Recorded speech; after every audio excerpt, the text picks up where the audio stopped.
नमस्कार दोस्तों, आप सभी लोगों का हमारे यूट्यूब चैनल पर स्वागत है। दोस्तों, आज हम इस वीडियो में life cycle of silk mark के बारे में बताएंगे। सिल्क उद्योग को सफलतापूर्वक चलाने के लिए सिल्क वर्म के स्वभाव एवं लाइफ साइकिल का ज्ञान होना आवश्यक होता है। एडल्ट मॉथ का जीवन काल निम्न होता है। एडल्ट कीट जब कीट एडल्ट हो जाते हैं तो वह 3 से 4 दिन के अंदर मेल व फीमेल कॉपुलेशन करते हैं। अंडे देने के बाद फीमेल कीट की डेथ यानी कि वह मर जाता है। अंडे की सतह पर पाए जाने वाले चिपचिपे पदार्थ की सहायता से वह एक दूसरे पर शहतूत की पत्तियों पर चिपक जाते हैं, जिसमें उसका टेम्परेचर 23 से 25 डिग्री सेल्सियस तथा नमी मॉइस्चर 80% के अनुकूल दशाओं में 10 से 14 दिन के अंदर अंडों से लार्वा बाहर निकलते हैं। ये रहा इसका लाइफ साइकिल। ईग से निकला लार्वा आकार में बहुत छोटा होता तथा वह अत्यधिक कोमल होता है। यह तेजी से शहतूत की पत्तियों का सेवन करते हैं और सेवन करके अपने आकार में वृद्धि करते हैं। लार्वावस्था में यह 30 से 40 दिन के अंदर 3 से 5 बार मोल्टिंग करता है।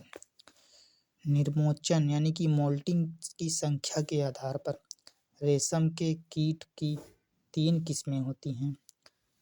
पहली किस्म होती है जो 3 बार मोल्टिंग करने वाली, दूसरी होती है 4 बार मोल्टिंग करने वाली तथा 5 बार मोल्टिंग करने वाली, और जो अंतिम बार मोल्टिंग होती है उसमें इंस्टार लार्वा बनता है। इसे इंस्टार लार्वा कहते हैं।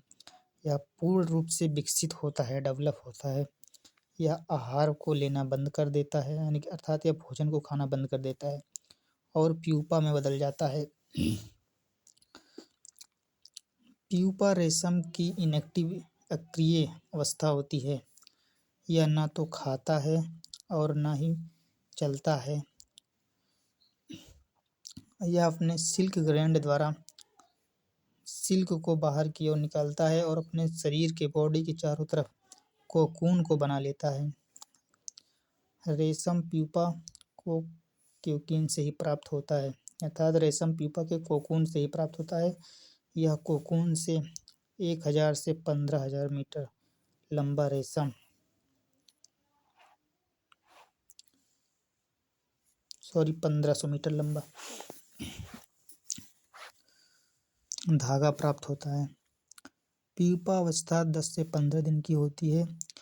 इस समय में लार्वा का अंग विकसित हो जाता है, अर्थात लार्वा पूर्ण रूप से अंग को प्राप्त कर लेता है और इसके स्थान पर एडल्ट कीट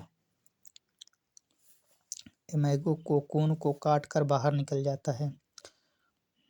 जब ये लार्वा में कीट बनता है, पूर्ण रूप से डेवलप हो जाता है, तो वह कोकून को काट कर बाहर की ओर निकल जाता है, जिससे इमेगो के बाहर आने से कोकून क्षतिग्रस्त हो जाता है और इस प्रकार से रेशम को प्राप्त नहीं किया जा सकता। अतः रेशम प्राप्त करने के लिए प्यूपा को उबलते हुए पानी में डालकर मार दिया जाता है।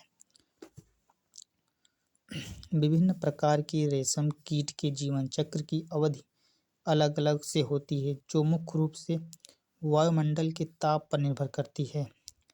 एक वर्ष में लाइफ साइकिल की संख्या के आधार पर सिल्क वर्म को 3 प्रकार के होते हैं। पहला होता है मोनोवोल्टाइन फॉर्म। यह प्रतिवर्ष केवल एक बार जीवन चक्र को पूरा करता है। बायोवोल्टाइन फॉर्म, यह प्रत्येक वर्ष में 2 बार अपने लाइफ साइकिल को पूरा करता है, जिसमें ग्रीष्मकाल से दूसरा पतझड़ में।